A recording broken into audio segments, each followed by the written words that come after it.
தான் பார்க்க போறோம்னு சொல்லியிருக்கீங்க. இன்னைக்கு நம்ம என்ன பார்க்க Praise the Lord. Glory to Jesus. Thank you so much for your kind invitation one more time. இன்னைக்கு என்ன பார்க்க போறோம்னா தொடர்ச்சியா போன வாட்டி என்ன பண்ணோம்னா பாவம் சின் வந்து எவ்வளோ கொடியது, அதுக்கு வந்து கிறிஸ்து எப்படி வந்து பாடுபட்டாரு, இப்போ நம்ம பண்ற பாவத்துக்கும் அவர் மனசு எவ்வளோ வேதனைப்படுத்துது, நம்ம செய்யற ஒரு பின்மாற்றம் நம்மளுக்கு நம்ம ஒரு பின்மாற்றத்துக்குள்ள போறோம்னா அது எந்த அளவுக்கு அவரை காயப்படுத்துது அப்படிங்கிறதெல்லாம் பார்த்தோம். இது வந்து பிலீவர்ஸ் பேஸா வச்சு பார்த்தோம். இன்னைக்கு என்ன பார்க்க போறோம்னா அன்பிலீவர்ஸ் ஆர் பிப்ளிக்கல் வேர்ல்டுல இல்லாதவங்க சில கொஸ்டின் கேட்பாங்க. ஓகே. தேவனை அறியாதவர்கள் கேட்குற கேள்வி. ஆமா, தேவனை கிறிஸ்துவை அறியாதவர்கள் கேட்குற சில கொஸ்டின்ஸ் கேட்பாங்க. அவங்க என்ன கேட்பாங்கன்னா, உங்க ஆண்டவர் வந்து கன்னத்தை காமிக்க சொன்னாரு, ஒரு கன்னத்துல அடிச்சா இன்னொரு கன்னத்தை காமிக்க சொன்னாரு, அப்ப நான் அடிச்சா நீங்க வாங்கிக்குவீங்களா? வா, இந்த கேள்வியில் நாங்கள் ரொம்ப ஃபேஸ் பண்ணியிருக்கோம் இதுக்கு. சரி, நீங்கள் சொல்லுங்க, நான் சொல்கிறேன் பின்னாடி. ஆமா, ரீசெண்டாக ஒரு ஒரு ஒரு டிபேட் யூஎஸ் நடந்துட்டு இருந்தது. ஒரு இந்த சாட்சி சொல்ற கூட்டத்துக்கும் அங்கே ஒரு நல்ல ஒரு இவாஞ்சலிஸ்ட் காலேஜஸ் ஸ்கூல்ஸ்க்கெலாம் போய் எவல்யூஷன் தப்பு, கடவுள்னு இருக்காரு, எந்த ஆன் வாட் பேசிஸ் பைபிள் வந்து எவ்வளோ முக்கியத்துவம் வாய்ந்தது, அது உண்மைத்துவ தன்மையெல்லாம் பற்றி நல்லா பேசுகிற ஒரு ஒரு அப்பாலஜிஸ்ட்டை பார்த்தேன். அவர் வந்து என்ன பண்ணாரு, அந்த டிபேட் பண்ணும்போது பக்கத்தில் இருக்கிற இந்த சாட்சி சொல்கிற கூட்டத்தில் ஒருத்தர் கேட்குறாரு, இப்போ நான் வந்து உங்களை கணத்தில் அரைஞ்சா நீங்கள் வந்து இன்னொரு கணத்தை காமிப்பீங்களா? இந்த மாதிரி ஒரு ஓப்பன் டிபேட்லேயே நடந்ததான சம்பவத்தை நடுவில் பார்த்தேன். ஸோ அதுக்கு என்ன, எப்படி நம்ம ரெஸ்பாண்ட் பண்ணுறது, எப்படி இந்த மாதிரி ஆட்களை சமாளிக்கிறது? சமீபத்தில் ஒரு இதே மாதிரி டிபேட் நடந்தது. டிபேட்டில் ஒருத்தர் வந்து திடீர்னு கேட்டார், சாவுக்கு ஏற்றவன் யாவத்தை புசித்தாலும் ஒன்றும் ஆகாது உங்கள் ஆண்டவர் சொல்லியிருக்காருல, நான் இப்போ விஷம் வைக்கிறேன், குடிப்பீங்களா? இது நீங்கள் எப்பவும் சொல்கிறீங்க, மேத்தமெட்டிக்கலி கரெக்டாக இருக்குது இல்லையா? ஸ்பிரிச்சுவலாக இது எவ்வளோ பெரிய தப்பான ஒரு விஷயம் அப்படிங்கிறது. பட் நிறைய பேருக்கு அது புரியாது. இப்போ நிறைய பேருக்கு ஆமாம் கரெக்டாக தானே கேட்குறாங்க, அவங்க இல்லைன்னா தப்பு இருக்குது அப்படின்வாங்க. ஸோ பதில் நீங்களே சொல்லிடுங்க. சூப்பராக கேட்டீங்க. இது ஆக்சுவலி இப்படி ஒரு சம்பவம் நடந்திருக்கு. ஒருத்தர் இது இது வந்து நான் சொல்லி கேள்விப்பட்ட விஷயம். ஒரு அன்பிலிவர் வந்து பிலிவர்கிட்ட கேட்டிருக்காரு, வசனம் என்ன சொல்லியிருக்கு, சாவுக்கு எதுவான எதை கொடுத்தாலும் அவங்களுக்கு ஒன்றும் ஆகாது, நீ இந்த வசனத்தை நம்புறியா இல்லையான்னு கேட்டிருக்காரு. இவர் சொல்லியிருக்காரு பிலிவர், நம்புறேன், ஆண்டவர் சொன்னா உண்மையா தானே இருக்கணும், இந்தா குடி. இந்த ஆளும் குடிச்சிட்டாரு. எசப்பா. எப்படியோ கஷ்டப்பட்டு காப்பாத்திட்டாங்க. போன எபிசோட்ல ஒன்று பேசணும் இல்லையா, சத்தியத்திற்கும் உண்மைக்கும் இருக்க வித்தியாசம். இது உண்மை, ஆனா வஞ்சகம். அந்த உண்மைக்கு பின்னாடி இருக்கிற வஞ்சகம். கரெக்ட். இது உண்மை எக்ஸ்பிளைன் பண்ணுவது நம்ம. ஆமா, இது தனியாகவே இந்த ஒரு எபிசோட்ல பார்ப்போம். இவன் சொல்ற லாஜிக் உண்மை, மேத்தமெட்டிக்கலி கரெக்ட், ஆனா வஞ்சகம், சத்தியம் கிடையாது. பிசாசுக்கு கீழ்ப்படியக்கூடாதுன்னு சொல்லியிருக்காருல ஆண்டவர், குடிச்சா அப்ப கீழ்ப்படி இருந்ததுன்னு அர்த்தம் இல்லை. ஏசு செய்வார். நீங்கள் பார்த்தீங்கன்னா கல்லுகளை அப்பமாக்கி புசியும்னு ஏசுகிட்ட வந்து சொல்லுவான் 4ஆம் அதிகாரம் மத்தியில சொல்லும்பொழுது ஏசு சொல்லுவார், கல்லுகளை அப்பமாக்குற அதிகாரமும் ஏசுகிட்ட இருக்கு. அந்த நேரத்தில் ஏசுக்கு பசியும் இருக்கு. லாஜிக்கலி பார்த்தீங்கன்னா கரெக்டு. ஏசுகிட்ட அந்த வல்லமையும் இருக்கு. அவன் சொல்றது பார்த்தா உண்மை. கல்லுகளை அப்பமாக்கி புசி அவரால் முடியும். ஆனால் அதை அவர் செஞ்சுட்டாருன்னா அவர் அவனுக்கு கீழ்ப்படிஞ்ச மாதிரி ஆகிடும். சூப்பராக சொன்னீங்க.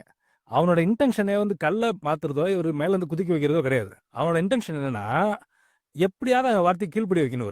அதேதான், அதுதான் அவனோட இன்டென்ஷன். அவன் சொன்ன வசனம் ஃபுல்லா உண்மை. ஓகே. அவன் சொன்னது ஆனா பார்த்தீங்கன்னா வஞ்சகம்.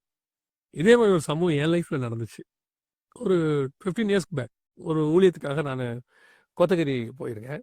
போன போது ஊழியத்தை முடிச்சுட்டு ஒரு இடத்துல உட்காந்துருக்கேன். ஒரு சகோதரர் வந்தார். அவர் வந்துட்டு அந்த நீங்கள் சொன்ன சாட்சிக்காரர் அவர் பேசிட்டு திடீர்னு என்ன பண்ணார், சரி பிரதர் என்னை சபிச்சிருங்க, நான் வீட்டுக்கு போகிறேன் அப்படின்னாரு. சபிச்சிருங்க, அவருக்கு ஜோம் பண்ணுங்க வீட்டுக்கு போகிறேன்னு சொல்லணும், சபிச்சிருங்க வீட்டுக்கு போகிறேன்னாரு. நான் ஃபஸ்ட்டு எனக்கு அந்த ஒரு 1 மினிட்டுக்கு புரியல அவர் என்ன சொல்ல வராருன்னு. யோசிச்சுட்டே இருக்கேன். அவர் பிரதர் நான் உன்னை சபிக்கிறேன்னு ஒரு வார்த்தை சொல்லியிருக்கேன், நான் வீட்டுக்கு போயிடுறேன் அவ்வளோதானே அப்படின்னாரு. ஆவியானவர் சொல்கிறார் அவனை சபிக்காத அப்படின்னு. நானே டக்குன்னு சொன்னேன், இல்லை பிரதர் நான் உங்களை சபிக்கிறது இல்லை அப்படின்னு. டக்குன்னு ஆக்ரோஷம் ஆயிட்டார் பிரதர். அவர் ஒரு 2 செகண்ட்ஸில் ஆக்ரோஷம் ஆயிட்டார். இப்போ சபிக்க முடியுமா முடியாதா அப்படின்னாரு. இவர் ஆக்ரோஷமாய் கத்தின உடனே ரூம்குள்ளே இருந்து எல்லாரும் வந்துட்டாங்க. வந்துட்டு என்னாச்சு அப்படின்னு.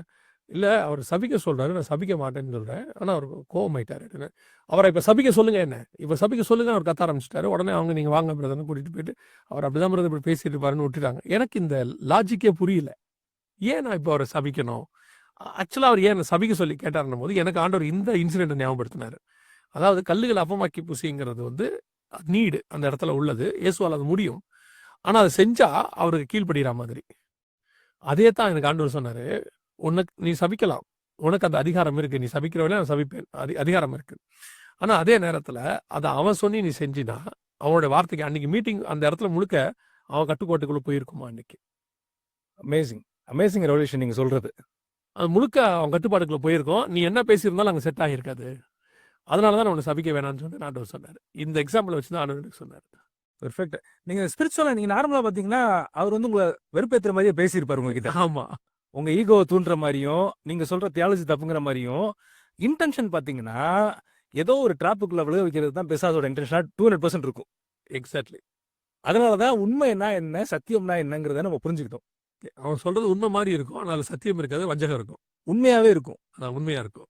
அவன் சொல்றது லாஜிக்கலி உண்மையா இருக்கும். மேத்தமெட்டிக்கலா உண்மையா இருக்கும். ஆனா வஞ்சகமா இருக்கும்.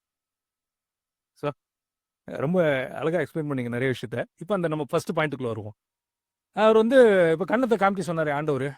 நீங்க கன்னத்த காமிப்பீங்களா? அப்படின்னு எவனாச்சும் ஒருத்தன் வந்து கேட்பான். உடனே நம்மால எப்படி எப்படி அத ஹேண்டில் பண்றதுன்னு தெரியாது. அவனுக்கு ரெஸ்பாண்ட் பண்ணணும்னு நம்மளுக்கு அவசியம் கிடையாது. எல்லா கேள்விக்கும் நம்ம பதில் சொல்லி காட ப்ரூஃப் பண்ணி காமிக்கணுங்கிற கட்டாயம் நம்ம யாருக்குமே கிடையாது. இது வந்து என்ன சொல்றது? யாரோ ஒருத்தர் வந்து கேட்கிறாருங்கிறதுக்காக, நான் வந்து இந்த குடிச்சு காமிக்கணும், அடிச்சா வாங்கி காமிக்கணும், அப்படிங்கிறதெல்லாம் நம்மளுக்கு அவசியமே கிடையாது. நம்ம நெக்லெக்ட் பண்ணிட்டு போயிரலாம். ஆனா நம்ம விசுவாசம் பாதிக்கப்பட்டோம் சில பேருக்கு. சில எஸ்பெஷலி புதுசா வர்ற பிலீவர்ஸ்க்கு அவங்க கேட்கறது கரெக்டா தானே இருக்கு. நீங்க சொன்ன அந்த அந்த ஸ்பிரிச்சுவல் இன்சைட்ஸ் இருக்காது. அவங்க கேட்கறது கரெக்டா தானே இருக்கு. அப்படின்னு இவங்க கொஞ்சம் தள்ளாடிடுவாங்க. நீங்க யோசிச்சு பாருங்க.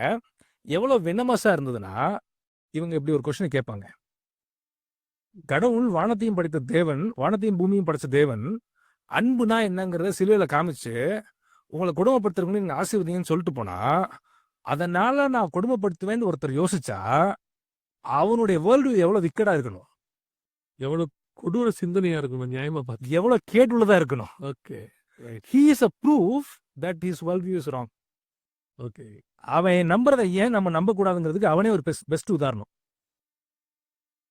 ரைட். நான் போன ஒரு இதுல ஒரு எக்ஸாம்பிள் சொன்னேன்.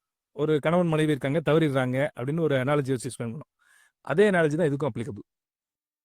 அவங்க தான் மன்னிக்கிறாங்கல்ல, அப்படின்னு அடிக்கலாம்ல. அந்த லாஜிக்கில் நம்ம யோசிச்சு பார்த்தா, இது எவ்வளோ ஒரு அன்எஜுகேட்டட் கொஸ்டின்ங்கிறது உங்களுக்கு புரியும். இது வந்து கேட்குறவங்க வியூ இல்லையா? இப்போ நம்ம ஏன் இயேசு சொன்னதனுடைய ஆங்கிள் அவங்க புரிஞ்சுக்கல. அதுக்கு பின்னாடி இருக்கிற ஸ்பிரிச்சுவாலிட்டி அவங்களுக்கு தெரியல. ஆனால் அந்த இடத்துல வந்து என்ன நடக்குது அப்படின்னு கேட்டிங்கன்னா, அவர்கள் வந்து இயேசு வந்து இப்படி சொல்லியிருக்காரே, நீ அப்படி செய்யல. அவரு கீழே விழுந்தா தூதர்கள் காப்பாற்றுவாங்கன்னு இருக்குல்ல, கீழே குதிக்க வேண்டியது தானே. இயேசு தண்ணி மேலே நடந்தா உன்னை காப்பாற்றுவாங்க, நீ போய் கடல் மேலே நடக்க வேண்டியது தானே. இந்த மாதிரி கொஸ்டின்ஸ்க்கு ஏற்ற மாதிரி தான் அது இருக்கு. சாத்தாராக போய் நெருப்பில் வந்து நின்னார்ல, நீ ஏன் குதிக்கக்கூடாது, நீ குதி, ஆண்டவர் நிற்பாரு. இது மாதிரி எல்லாம் இது எப்படி பார்க்கறதுக்கு என்னமோ இப்படிதான் இருக்கும். நீ தானே பாட்டு பாடின, சிங்கத்தின் மேலும் நடந்துன்னு வா, சிங்க கபில் ஒன்று தூக்கி போறோம், ஆண்டவர் ஒன்று காப்பாற்ற மாட்டாரான்னு கேட்கறது எவ்வளோ இதா இருக்கும். அந்த மாதிரி தான். நம்ம எவனாச்சும் வந்து ஆண்டவர் வந்து பவர்ஃபுல்லானவர், லாரி முன்னாடி போய் நின்னா வண்டி நிப்பாட்ட முடியாதா அப்படின்னு கேட்கறது அவனுடைய இயலாமையும், கேட்கிறவனுடைய இயலாமையும், அவன் வச்சிருக்க வேர்ல்டு வியூல இருக்க பிரச்சனை அது. இதுல நம்மளும் வந்து சோதித்து பார்க்குற இடத்துக்கு போயிடக்கூடாது. ஆண்டவர் சொல்றாரு, நம்மளும் வந்துட்டு லாரி முன்னாடி போய் நிற்போம். உங்களை கொண்டு போய் லாரிக்கு முன்னாடி அவங்க தூக்கி போட்டாங்கன்னா காப்பாற்ற தேவன் வல்லமை உள்ளவர்.